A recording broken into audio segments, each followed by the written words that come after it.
vortexparaná.com. Seguimos en Rock en Ascenso, ya son las 19:15 horas. Sonaba antes Ras Kuko como un rey, este tema que lo conocimos hace poquito con este artista que está buenísimo. Era para darle la bienvenida a este segmento que implementamos hace poquito, los últimos programas de cada mes. Se viene Infocanábica. Infocanábica es toda la data del bien de esta planta santa y de todo lo que la rodea, ¿no? ¿Con quién? En la voz de nuestra querida amiga y periodista Guillermina Ferraris, que no sé si ya la tenemos del otro lado o no. Sí, ahí está, junto a mi querida Estamos ready. Hola, Guille. Hola. ¿Cómo andan? ¿Cómo se escucha?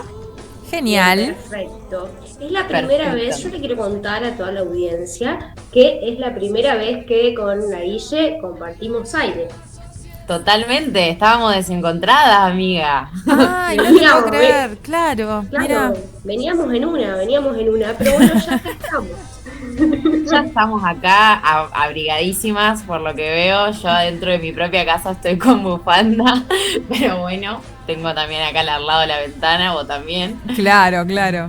Y bueno, hoy nada, quería contarles que si bien el dato, así, si quieren, el último dato de relevancia, por favor, es la presentación del proyecto que busca regular la industria del cannabis, o del cáñamo industrial en realidad, y el cannabis medicinal en esos términos, que se presentó justamente hoy a la tarde. Lo presentó el ministro de Producción Matías Culfas en el Senado.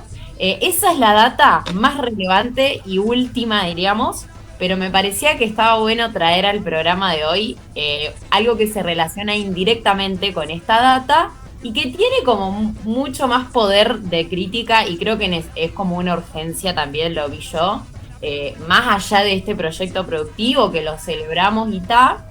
Me parecía que estaba bueno hablar justamente de una campaña, porque en realidad me parece que en el mes de junio yo lo tomo como que hay que homenajear esta campaña que se realiza todos los años en el 26 de junio, se hizo la semana pasada, que es justamente Acompañe no castigue, y que busca visibilizar el carácter prohibicionista que tiene el Día Internacional contra el Tráfico Ilícito y el Abuso de Drogas, propuesto por la ONU, ¿no? Que si lo vemos así, y si nos ponemos a analizar, van a decir, ¿qué tiene que ver, no? Y en realidad, yo lo que pensé fue, estamos regulando, por un lado, el cáñamo industrial y el cannabis medicinal, ¿y qué pasa con el otro uso del cannabis, que es el que más se hace uso, que es justamente el terapéutico o el uso adulto y responsable de la planta, que es el que está quedando fuera de la regulación estatal actualmente en la Argentina? Por un lado tenemos el ReproCan, que es el registro de usuarios de cannabis medicinal, se presentó y se está implementando ahora. Por otro lado tenemos esta ley, ¿y qué pasa con todo el otro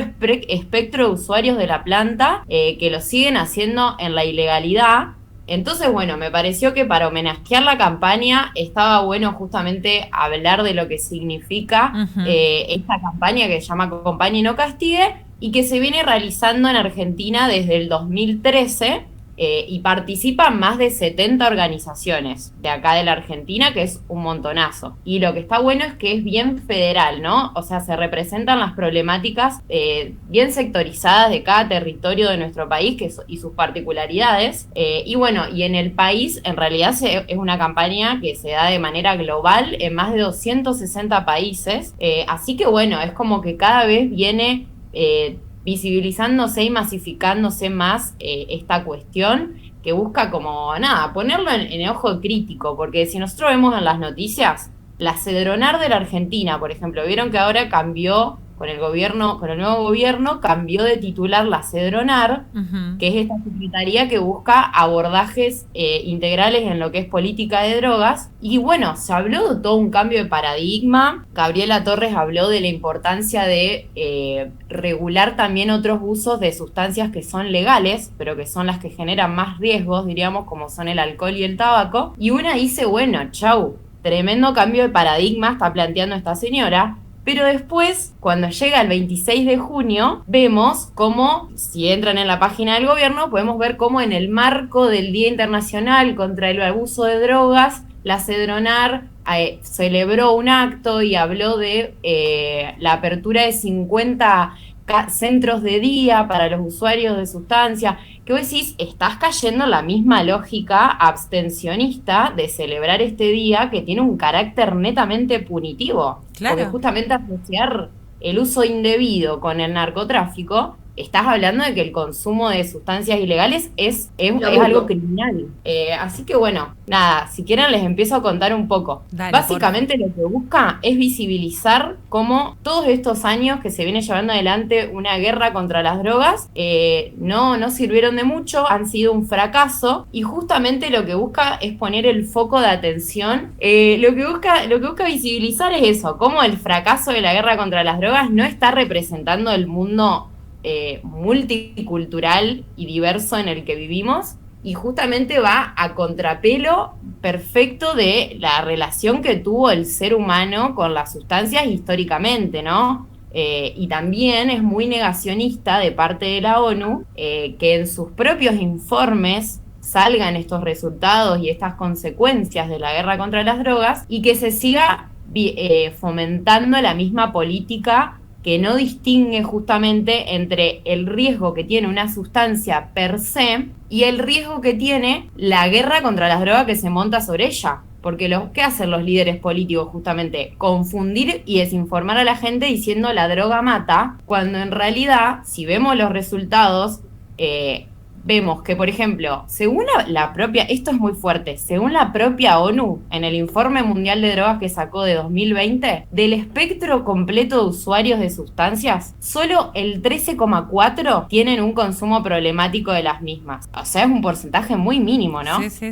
¿Qué pasa con todo ese otro espectro de usuarios no problemáticos? De los que no se habla, para los que no hay ninguna política de drogas que esté dirigida, no se habla de cómo justamente brindarle las herramientas a las personas para que no lleguen a tener un uso problemático, sino que justamente se trata a los usuarios de sustancia como enfermos o criminales, y justamente se busca que las personas tiendan a pensar la droga como una amenaza, y se le tiende como a dar este carácter de monstruo, de fantasma, como que tiene vida propia. Pero claro, pero además no pasa lo mismo cuando dejan de comer porque se compran un atado de pucho. Digo, no es la misma estrategia ni que pone el Estado ni la misma sociedad cuando a veces, con el tabaco te pasa eso o te fuiste de birras. Entonces, bastante, ¿no? Como que la mirada, careta. Claro, muy careta. No quería decir eso, pero sí, posta, es eso. Siempre me sale lo mismo, por eso quería ser original, pero nada, siempre me sale lo mismo. No, bueno, pero inclusive en esta línea de lo que viene planteando Guille, que es sumamente interesante sobre la lógica de poder cambiar la perspectiva y el paradigma desde donde se abordan las problemáticas vinculadas a las conductas adictivas, que no sé si está bien dicho así, usted dígame, comunicadora, pero digo, acá el gran problema es el que sigue ejerciendo también la medicina hegemónica y obviamente amparada por los estados nacionales y los organismos internacionales sobre la patologización de ciertas conductas que generan una gran estigmatización dentro de las relaciones humanas y las relaciones sociales, que a veces también pueden generar otro tipo de efectos adversos en esas subjetividades o en esos individuos, en vez de generar el acompañamiento o la contención social necesaria para poder atravesar ese tipo de situaciones, ¿no? Entonces, digo, hace falta que la información pueda llegar de forma concreta, como para poder justamente agudizar el registro crítico sobre lo que pesa en los consumos en general. Mira, viene re bien en ese comentario que haces, justamente porque la consigna de este año, así como el año pasado la consigna de Acompañe y no castigue acá en Argentina fue estar en la distancia por esta cuestión de, bueno, la población más vulnerable es la que también en un contexto de pandemia termina estando desamparada justamente. Uh-huh. Y este año la consigna fue, sin despenalización no hay salud mental. Y lo que trataba de visibilizar es este carácter contradictorio que hay entre la ley de salud mental, que busca justamente amparar los derechos entre otras personas, de los usuarios de sustancias que tienen también consumo problemático o adicción, y la contradicción que genera la ley de drogas, que justamente lo que hace es vulnerar todos esos derechos que la otra ley busca amparar, como para decir, convivir dos leyes en nuestro país, y si está una, la otra está vulnerada. Así que viene perfecto, porque es esa la estigmatización que hay de los propios profesionales de la salud, de cómo justamente los abordajes que se proponen son abstencionistas, dejan de lado la voluntad de los usuarios. Muchas veces no se les pregunta, bueno, ¿qué abordaje querés o pensás que es el que necesitás? Sino que se les viene a imponer un abordaje súper medicalizante, súper abstencionista, es decir, se les saca la sustancia de golpe con todo lo que eso conlleva y genera, y no se atiende a la evidencia científica que hay dando vueltas, sino que los profesionales muchas veces redundan sobre los mismos mitos que ya fueron desmontados y no se fijan en la experiencia de otros países a donde eso te iba a decir. Las alternativas al prohibicionismo o al abstencionismo, que son, no sé, el paradigma o el enfoque de reducción de riesgos y daños, que tanto mencionamos también acá en este programa ya, es el que busca justamente respetar la voluntad de la persona y acompañarlo con el médico, no imponerle o controlar, como busca hacer siempre la medicina. Inclusive también teniendo en cuenta cómo la criminalización termina siendo un riesgo re fuerte para la salud. Entonces, como tener en cuenta que el no criminalizar al usuario también es reducir los riesgos en su consumo de sustancias.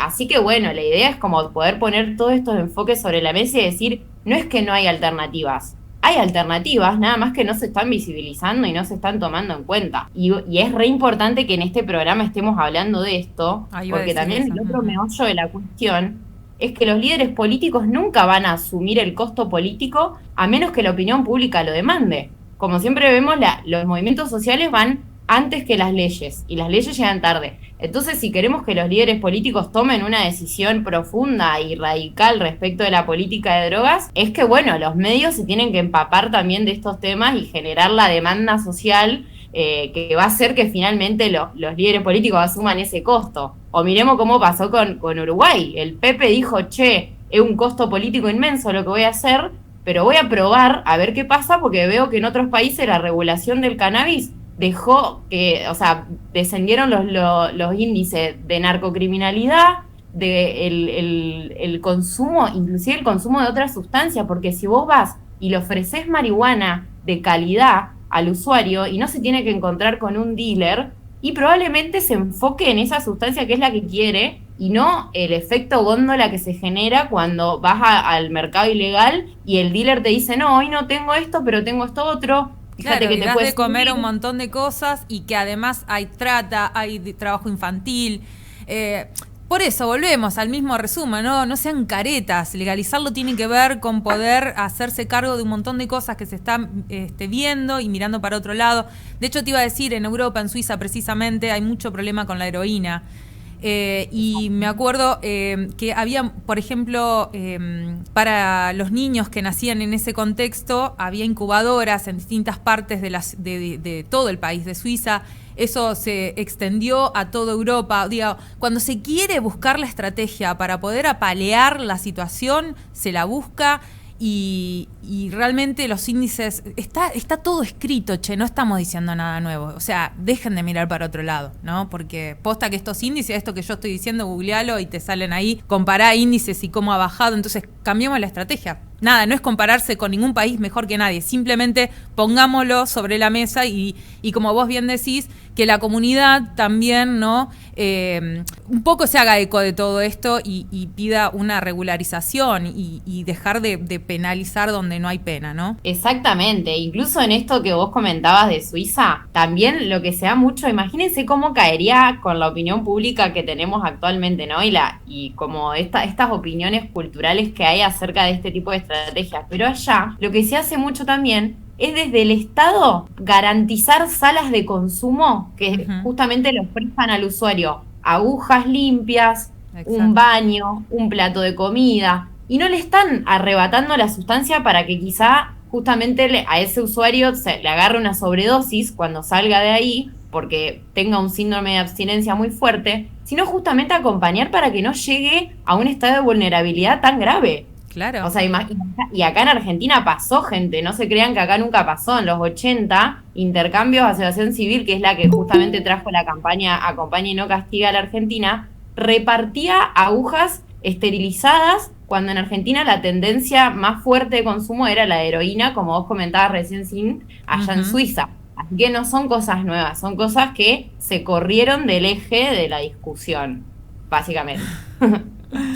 Y ya vamos a hablar, digamos, cuáles son los objetivos y las intenciones que persiguen también correr del eje esa discusión, porque claramente nada de lo que parece fortuito es tan así. Y los intereses políticos y económicos de racializar están ahí, a la vuelta de la esquina, y son siempre el argumento final que motiva este tipo de política de droga que es la que viene fracasando y que viene dejándolos a ellos en un lugar de poder y de superioridad y de no dejar que ningún país cambie, justamente por todo esto que vos estás diciendo, diríamos. Así que nada, me parece fantástico que estemos ahora en este momento diciéndolo.